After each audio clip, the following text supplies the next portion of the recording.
بسم اللہ الرحمن الرحیم۔ السلام علیکم دوستو۔ 24 نومبر عمران خان کی فائنل کال، جس میں تمام پی ٹی اے سپورٹرز کو اسلام آباد میں عمران خان کی رہائی کے لیے بلایا جاتا ہے، اور پھر 26 نومبر پی ٹی اے پروٹیسٹ کے دوران پاکستان کی تاریخ کا ایک بہت دلخراش واقعہ پیش آتا ہے۔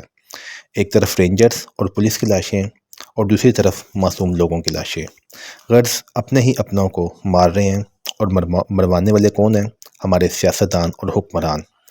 ایک طرف معصوم لوگوں کو سیاستدان اپنے ذاتی مفاد کی خاطر اکساتے ہیں، اور انہیں اپنے لیڈر کی معصومیت اور خستہ حالت کا غم دلا کر ایموشنلی بلیک میل کرتے ہیں۔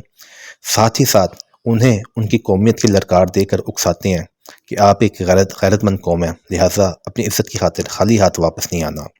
اور بیچارے غریب، نادان اور بے وقوف لوگ ان حکمران لوگوں کی باتوں میں آ کر جذباتی ہو جاتے ہیں، اور اپنا سب کچھ داؤ پر لگا کر ان کے ساتھ چل پڑتے ہیں۔ لیڈر خود تو پیچھے رہتے ہیں، مگر راستے کی رکاوٹوں اور پولیس کی گولیوں کو فیس کرنے کے لیے نہ صرف بیچاری مظلوم عوام کو آگے کر دیتے ہیں، بلکہ وقت آنے پر دم دبا کر بھاگ جاتے ہیں۔ لیڈر نہ ٹھیک طریقے سے عوام کا ساتھ دیتے ہیں، نہ ان کے ساتھ چلتے ہیں، اور نہ ہی انہیں صحیح طرح گائیڈ کرتے ہیں، اور نہ ہی ٹھیک طریقے سے اپنی ذمہ داری نبھاتے ہیں، بلکہ قومی فنڈ کا پیسہ بھی غلط مقاصد میں استعمال کر دیتے ہیں۔ لہٰذا غریب عوام سے التجا ہے کہ خدا را ہوش کے ناخن لیں۔ کب تک بیوقوف بنتے رہیں گے؟ یہ وہی لوگ ہیں جنہوں نے 2021 میں تحریک لبیک کو تشدد کا نشانہ بنایا۔ آئیے ایک کلپ سنیے۔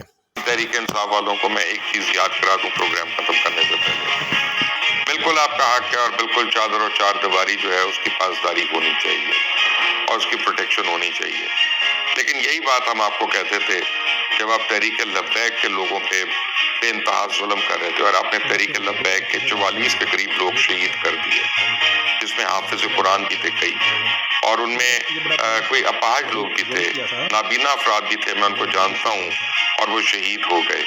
اور وہ تو ناموس رسالت کی بات کر رہے تھے، وہ کچھ جمہوریت کی بات بھی نہیں کر رہے تھے، اور ان کو اوپر آپ نے یہ الزامات لگا دیے کہ وہ را کے ایجنٹس ہیں۔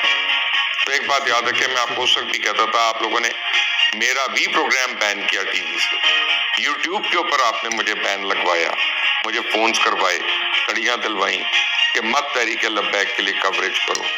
تو اگر آپ اس وقت یہ کچھ نہ کرتے، شاید آپ کے لیے بھی یہ واضح ہوتی ہوتی، جیسا بوئیں گے ویسا ہی کاٹیں گے۔ غرض یہ کہ جیسی کرنی ویسی بھرنی۔ اپنا بہت زیادہ خیال رکھیے گا۔ اللہ حافظ۔